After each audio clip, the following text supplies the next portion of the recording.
good to go? Mm-hmm. All right, Really? great.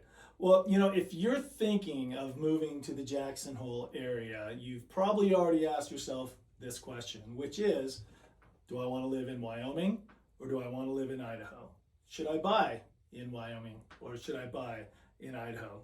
And at first glance, they're really similar. You know, you have the Teton County, Wyoming, and you have the Teton County, Idaho. You're both looking at mountains, you have great ski resorts, fishing, and all the outdoor lifestyle. But there is a difference in lifestyle between the two counties, Teton County, Idaho, and Teton County, Wyoming. And not only lifestyle, a lot of tax implications and other important aspects to wealth planning and the real estate market. So we're going to dig into those today. Yeah, let's talk about that. I'm Tim Harland. I'm owner broker of the Berkshire Hathaway here and team lead for the Harland Brothers Real Estate. And my name's Sam Haack. I'm an associate broker here and co-owner of the brokerage. And Tim and I are both property owners in Teton Valley, Idaho, and Tim is a property owner here in Jackson Hole. So let's talk about what makes both of these places so special. Yeah, absolutely. So, you know, if you're interested in real estate, if you're interested in the lifestyle, if you're interested in learning more about this area, subscribe to the channel. We're going to be answering questions like this and others throughout the tenure of our programming. Let's start off with the lifestyle between the two valleys. How about that, Tim? Yeah, let's talk about it. So let's say, all right, so people are very familiar with Jackson Hole, right? You've got the town of Jackson, you have Teton Village, you have the town of Wilson, we have Kelly, and the reason it's called Jackson Hole is because it's surrounded by 3 mountain ranges. You have the Snake River Range that runs into the Teton Range, and then you have the Grovant Range, which makes basically this valley what we call Jackson Hole. And in that area is where these towns are and where the Snake River runs, where the Jackson Hole ski resort is, and all kinds of amenities of that. I live in Wilson and absolutely love it. It's at the base of Teton Pass, but literally you go over the mountain pass and there you are in Victor, Driggs, Idaho area. Yeah, to give you a little rundown of Teton Valley, it's comprised primarily of 3 towns. We have Victor all the way at the south, Driggs right in the center of the valley, or the bullseye, and that's the county seat where you'll find the courthouse and access to Grand Targhee Resort through Alta, Wyoming. Teton Valley is unique in that way that it also includes a little sliver of Wyoming and Grand Targhee Resort. And then the very north end, you'll find Tetonia, which is a burgeoning town. A lot of cool things happening there too, with the Teton River flowing down the middle of the valley, tying it all together. Yeah, absolutely. And really when people ask us where and what I should be doing and where I should be living, it really depends on where you're going to spend your time and what you can afford. Yeah, so a couple of points on the lifestyle activities. We mentioned the skiing. We have Grand Targhee Resort in Teton Valley, Idaho. We have Jackson Hole Mountain Resort in Teton County, Wyoming, as well as Snow King, which is kind of the added bonus to the skiing. True. We have great fishing in Teton Valley, Idaho, with the Teton River and some of its tributaries, and the Snake River in Teton County, Wyoming, Jackson Hole. What are some of the other activities that we might be forgetting about? Oh my gosh, there's so many. Just this last weekend, we went up into Yellowstone and saw bears and wolves feeding on bison carcasses. So we have that right in our back door, just literally up the road, a mile and hour and a half, to where you can get the most incredible wildlife experiences. And that's right under the majestic Tetons, you know, the power of place that really captures not just your vision, but your heart and soul as well. Yeah, and I would say that's one big contrast between the two valleys. So Jackson Hole encompasses Grand Teton National Park and most of Yellowstone. And then Teton Valley, it doesn't have any national parks in it, but if you go far enough north through Tetonia and through Felt, you can end up at West Yellowstone, Montana, which is a little sliver of Montana where you can get into the western entrance of Yellowstone. So that's, you know, no national parks, but still a ton of hiking and mountain biking. Yeah, and what are you looking for in lifestyle? Are you going to be a second home resident? Are you going to be a remote worker? Are you retired? Do you just want to come spend time here for a portion of the time and maybe even rent out your place while you're not here to recoup some of that income?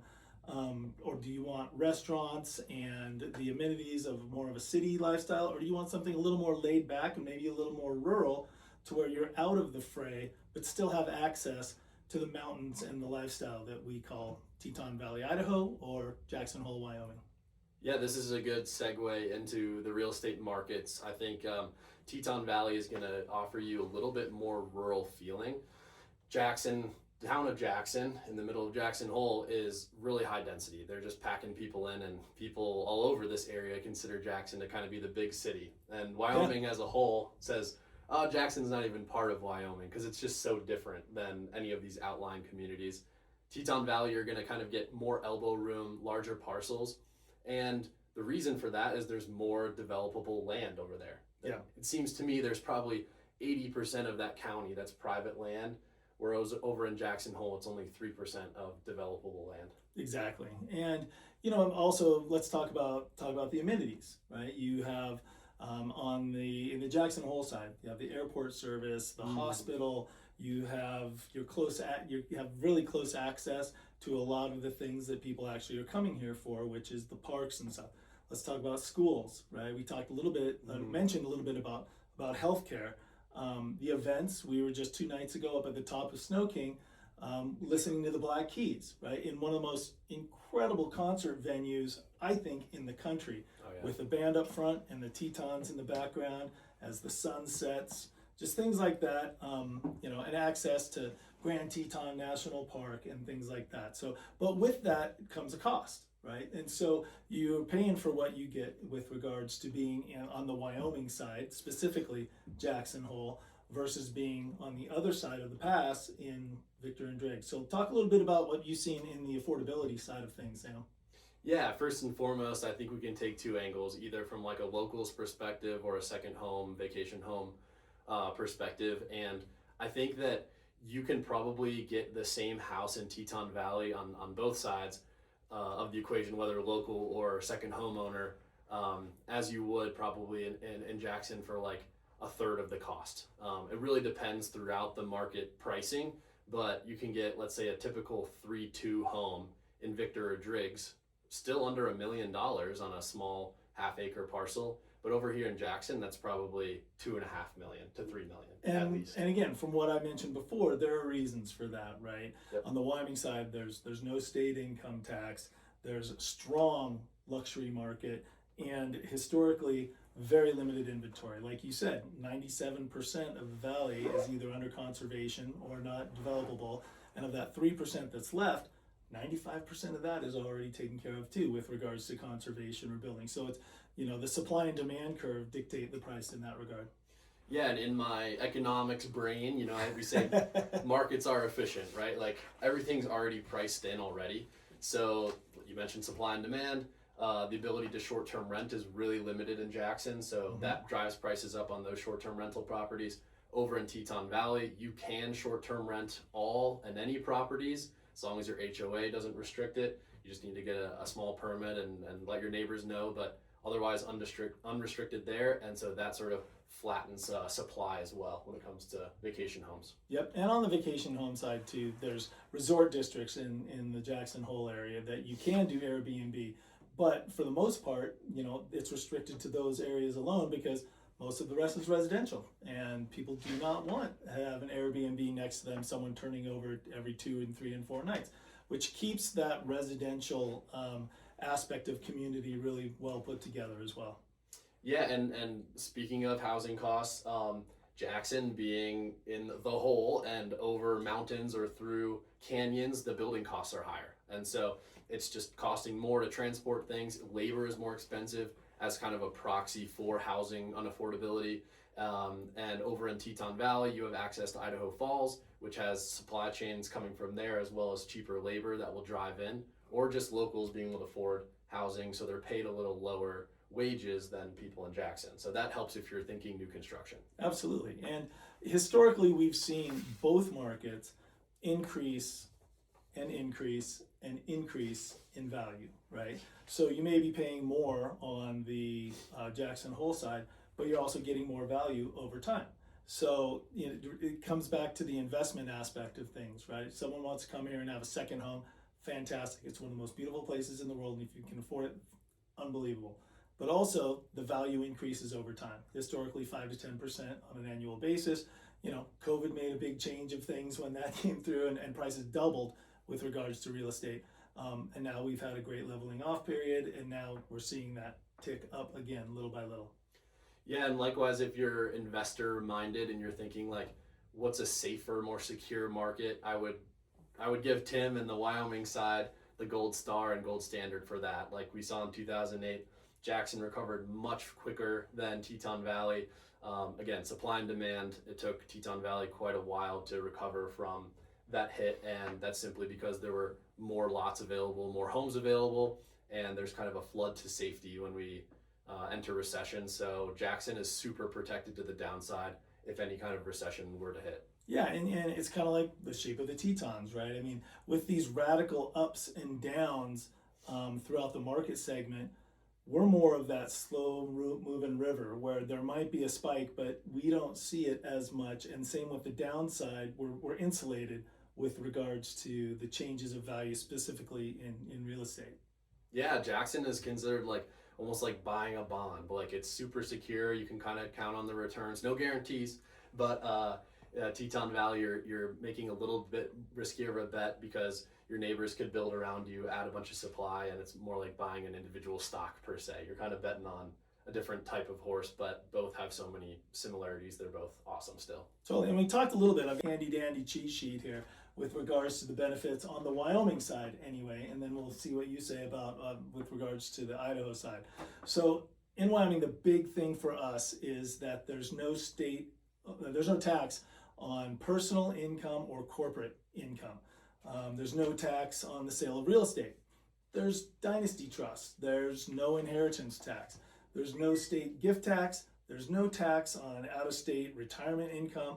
There's very low property taxes, no excise tax, no tax on mineral ownership or intangible taxes. So that makes Wyoming literally rated number one in the following categories: tax friendliness, business friendliness, wealth friendliness overall, and wealth and protection by mixed assets, salary, and real assets. So that, a lot of people come in here and they protect their assets and their money by bringing it to Wyoming. And what a more beautiful place that you could possibly do that would be in the Jackson Hole area.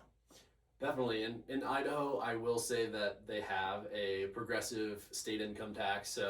But effectively, like if you make over, I think it's like $30,000 or $20,000, you're going to be at an effective 6% or 5.5%, and something in between those, personal state income tax. So some people make decisions just based on that, but there's so many other benefits like affordability to Teton Valley and Idaho that sometimes they offset, and you might come out in the same wealth building realm if those things kind of cancel. But I think that Teton Valley has attracted a lot of people. It's growing pretty fast because of affordability. Yeah. It has this spillover effect from Jackson when people live in Jackson for a couple years and they realize it ain't gonna happen with buying a house, or it's too much of a financial burden and prices are running away. Let's go get into the local market in Victor, Driggs, Tetonia.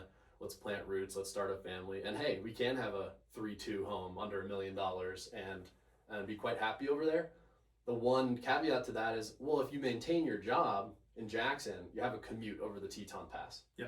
And the Teton Pass is pretty gnarly, especially in the winter. It can be pretty snowy, it can avalanche, but Wyoming Department of Transportation does a great job of keeping it clear. So most of the time, not anything to worry about, but that is a consideration both on the safety of it, the wear and tear on your car, the gas bill, and the time that it takes to commute.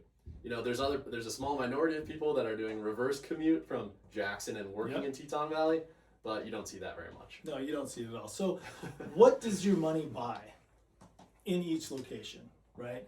So on the Wyoming side, you have premium pricing, but you also have premium views and lifestyle. That's in my opinion, right? And you have access to the town amenities, you have access to the skiing of Jackson Mountain Resort and Snow King, and up into Grand Teton and Yellowstone, at least a closer proximity to that. And then on the Idaho side, I would say you have almost everything that Jackson has, but not quite to the same level. Like if you're a fancy city person and you're really not trying to transition into full rural life, Jackson, if you can afford it, is probably a better place to go. Yeah. If you value the fine dining and things like that.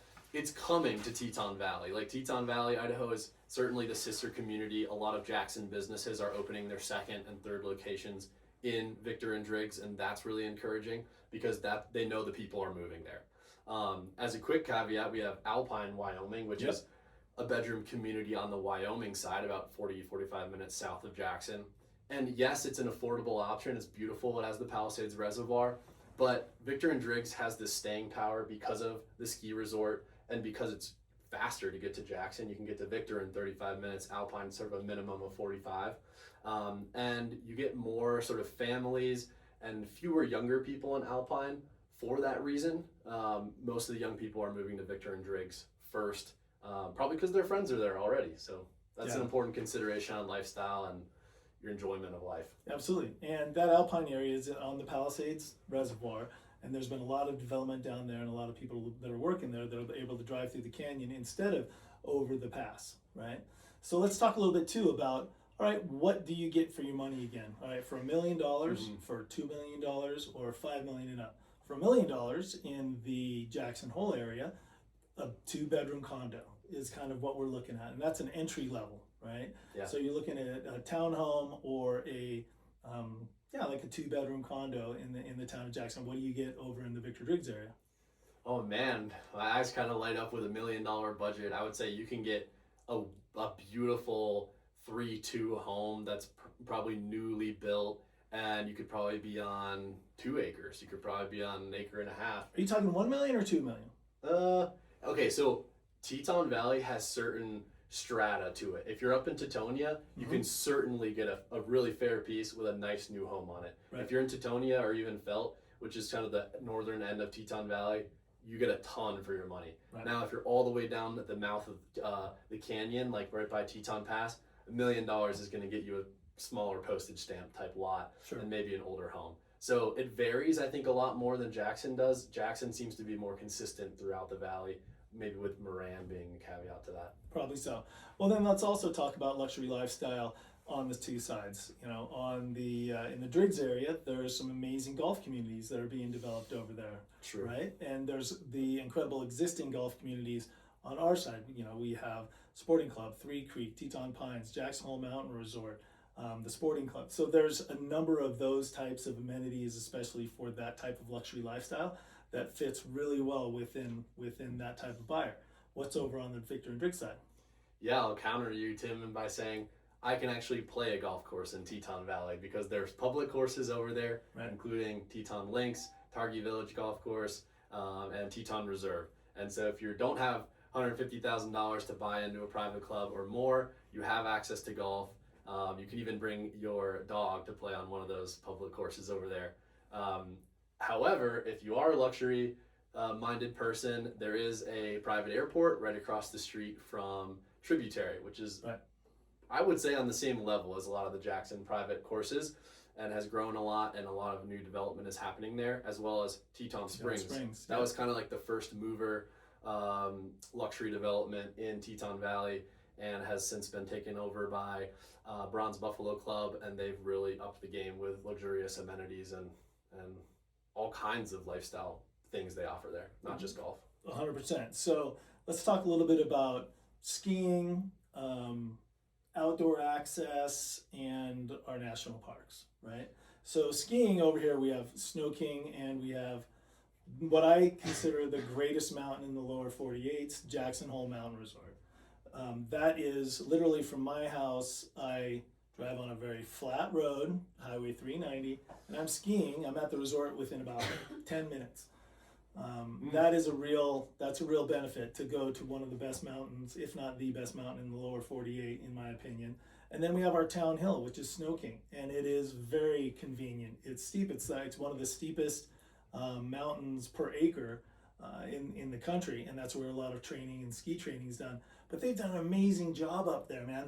They have taken the top of the mountain and they've exposed the backside, the south-facing area, which is beginner to intermediate skiing. So they've created, in the last 5 years, an amazing place to be able to ski. And when it's really cold, there's an inversion, and it's actually warmer up top. So you can take your beginner to intermediate skiers to the top of a mountain and ski an area that is very doable, viable, and really fun on a sunny side of the mountain that actually can sometimes be warmer than when you're at the base. And let me contrast that with Grand Targhee Resort, which I think is keeping up in a really important way. Number one, Grand Targhee is still, I guess it's privately owned, just like Jackson Hole is, Right. but it's not on any of the Icon or Epic passes and things like that. So it's maintained this family feel, and they're staying ahead of the crowds, even though there are already hardly any lift lines at Grand Targhee. They just approved an expansion plan, and they're continuing to add lifts and skiable acres so that they can kind of keep up with the demand and never get sort of overblown, overcrowded like a lot of people have complained that Jackson has become. On the extra amenities at the ski resort, we have Targhee Fest, which is coming this summer for the first time in a while, and it has acts like Marcus King and Ryan Bingham, Charlie Crockett, so A-list country singers doing Targhee Fest, as well as Targhee Bluegrass Fest being headlined by Sierra Farrell, and super excited about that. I would argue maybe even bigger names and better acts, and we'll see how fun it is, but really great venue at the base of Grand Targhee. You can look clear across Teton Valley all the way to the Idaho Sawtooth Mountains on a clear day. So, you be the judge on which one's better, but I'm partial to Targhee. Yeah, and I'm partial to the village and the fact that you have the classic Mangy Moose Saloon and everything that's up there with the incredible acts that come through. A lot of times they'll come from Oregon to Montana, Montana to Wyoming, and where are they going to play? They play either at the Mangy Moose, or they're playing at the top of the Snow King, and they're playing in town at the $1 Million Cowboy Bar. Some of those incredible country music that we've seen come through. Naomi Judd just played here, and there's just incredible acts that come through, and they want to play Jackson Hole. So there's so many great venues, and there's great acts that come through, and talent that comes through on both sides. Yes, and if you want something in the realm of $1 Million Cowboy Bar or Mangy Moose, let's hear it. Up at the ski resort we have the Trap Bar, which has live music. Maybe not Mangy Moose level stuff, but it's a pretty iconic place to hang out and operate.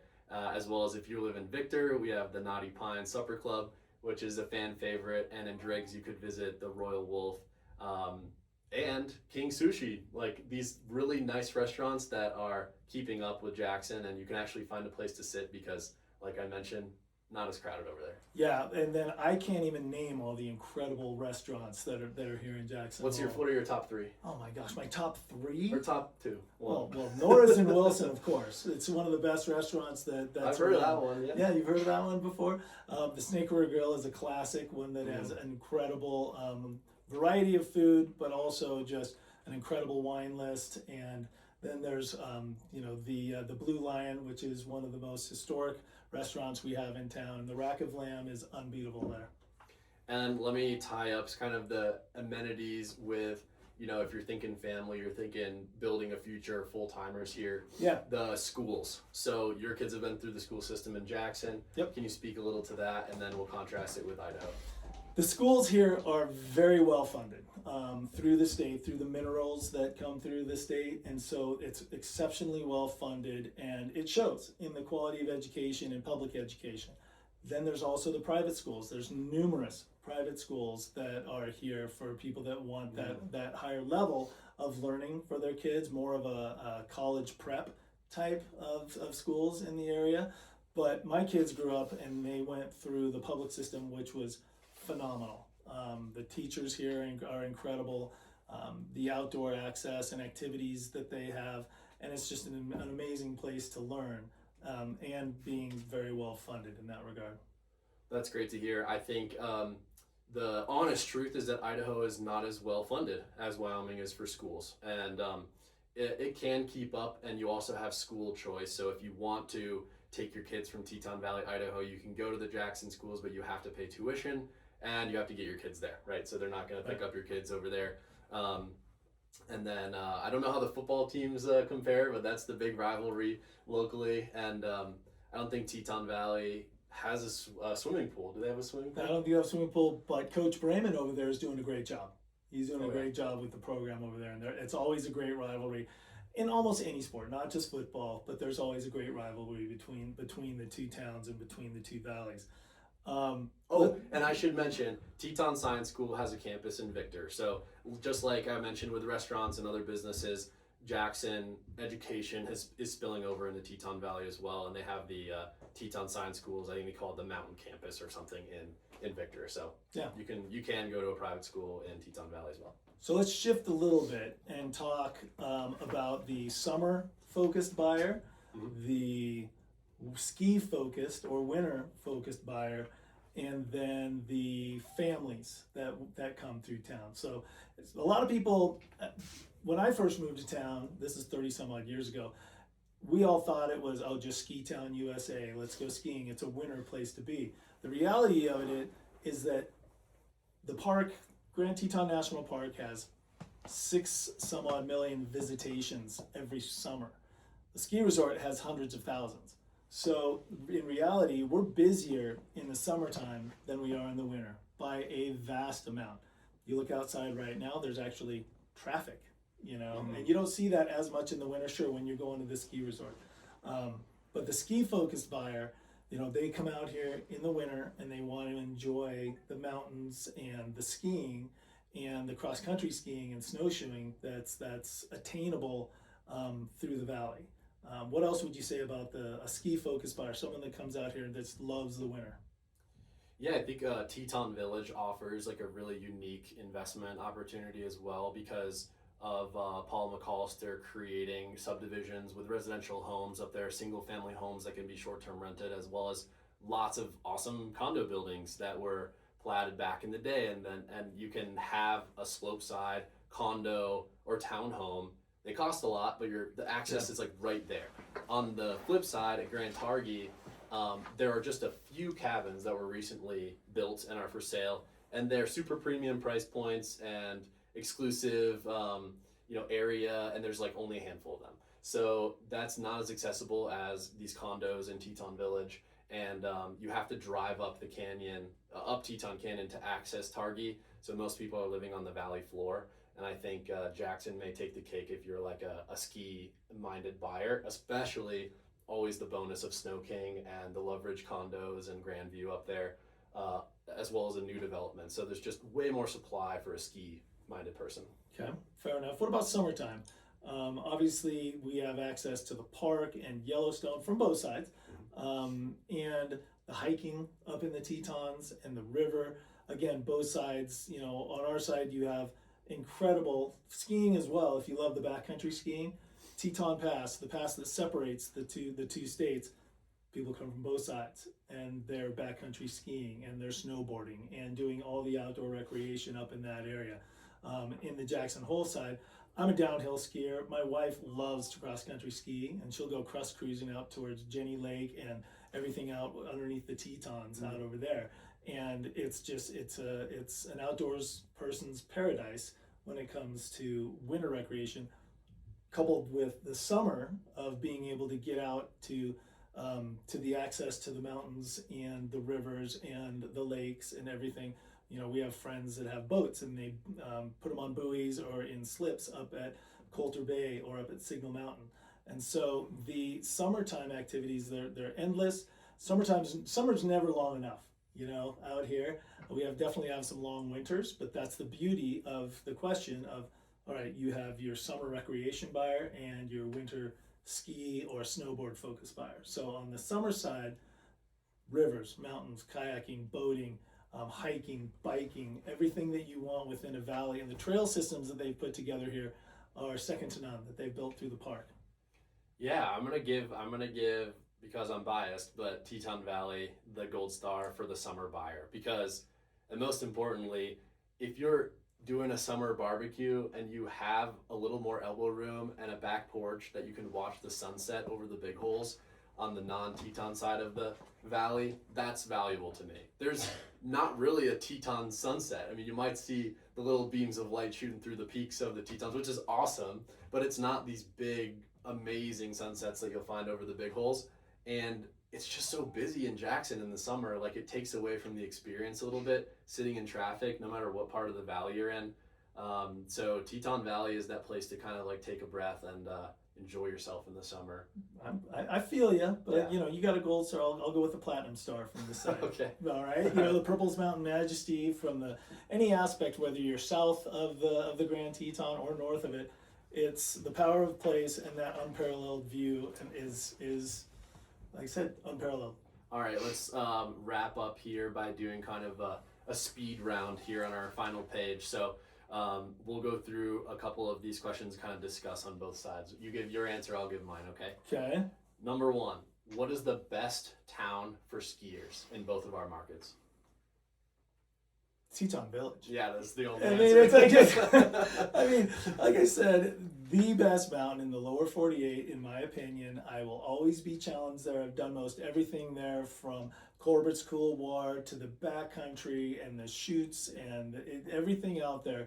I will always be challenged, and there's always something bigger. There's always something faster that I'm no longer do at my age and with my knees.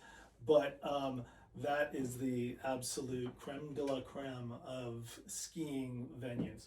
I agree. There's no second place, but ours is Alta over there, and you're in the valley floor, and then you have to drive or take the shuttle. So it's just nothing better than Teton Village. But that's an interesting point too.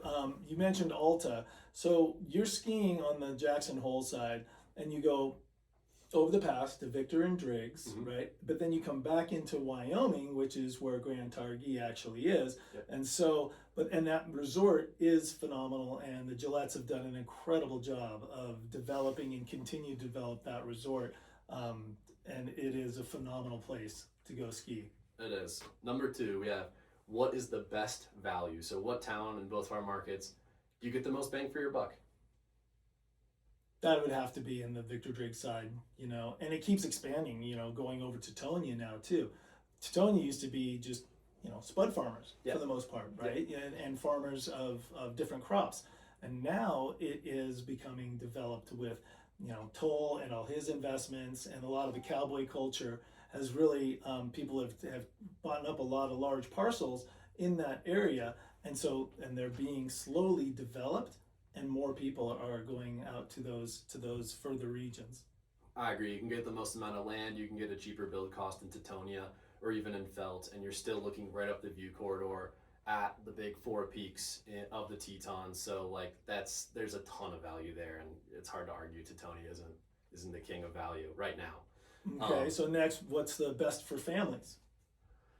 I'm gonna say Victor, and Victor because it has kind of the benefit of both Jackson Hole and Teton Valley. It splits the difference. You can jump over to Jackson if you're locally employed and have a great paying job, but there's a huge family community with lots of amenities, the elementary schools in Victor, parks, the bike path starts there, campsites, and it's just best of all worlds in Victor. So I'm going Victor for family oriented. Okay, I would counter that with Wilson. I raised my family there, and it's a real connection to community.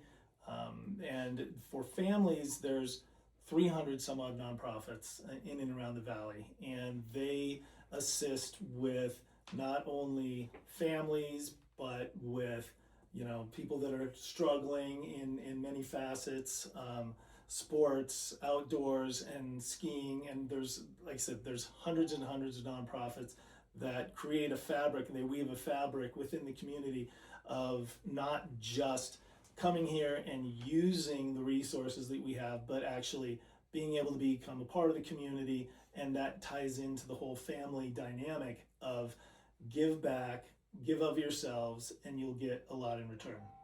Agreed. Wilson's pretty awesome. Kind of splits the difference between Teton Village and town too, so similar fundamentals. Best investment opportunity. It kind of feels like we touched on this with Tetonia, but is there like a secret neighborhood that's undervalued, or a certain property class that you think is like, yeah, no one's seeing it yet? You know, it's interesting. I've really seen a lot of Alpine buyers down in the Star Valley area.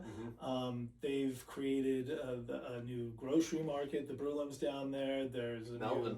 And the Melvin Brewery, and you know, and the further you go south in that Star Valley area, a little more rural is what it gets, but the schools down there in Thane and everything, there's more and more development going on. The people that have lived there a long time probably aren't that excited about that 4-lane highway that's going in.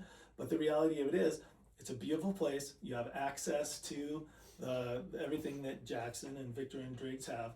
You have the Palisades Reservoir, and now you're getting a lot more amenities and a lot more people, school teachers and people that are, working class and beyond are living down there to also have access to Jackson, but that is a phenomenal place for investment.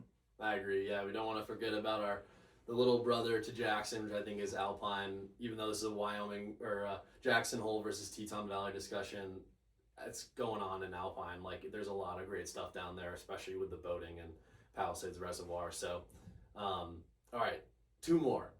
Most underrated community, and I think this is a lifestyle question. Like, where do you like hanging out? Where you don't live, you can't answer Wilson, but you just love going there, and you go, this is so underrated. More people should hang out here, or maybe they shouldn't, so you can keep it special. Well, that's just it, right? You've done a few podcasts and some posts on, hey, you know what? If you aren't into the Jackson lifestyle, come to Victor and Driggs. And you've gotten grief for it because the locals like, don't tell anybody about Victor and Driggs. You're ruining the valley. All these people coming over. The reality of it is, Victor and Driggs is known. The Wall Street Journal did a great article on it. It's been exposed, and it is phenomenal. People of my age in their 50s, most of my friends, a lot of my friends, have moved over there because of the affordability, because they can actually buy a place that they can run their business out of, have a shop, and do their work, and also build a home, raise a family, and also be able to work within that environment and create a lifestyle that they wouldn't have been able to over here. Yeah, and I'm going to give you a point for underrated community, which is Moran, Wyoming. Yeah. We were up there today, all the way at the north end of Jackson Hole. I used to live up there, this neighborhood, Teton Wilderness Ranches. All the houses look right at the Tetons and a really unique perspective and angle. And there's a couple guest ranches and restaurants and dude ranches up there for, you can still get a hot meal. There's a gas station. There's a wedding venue, Diamond Cross Ranch. You may have heard of that place.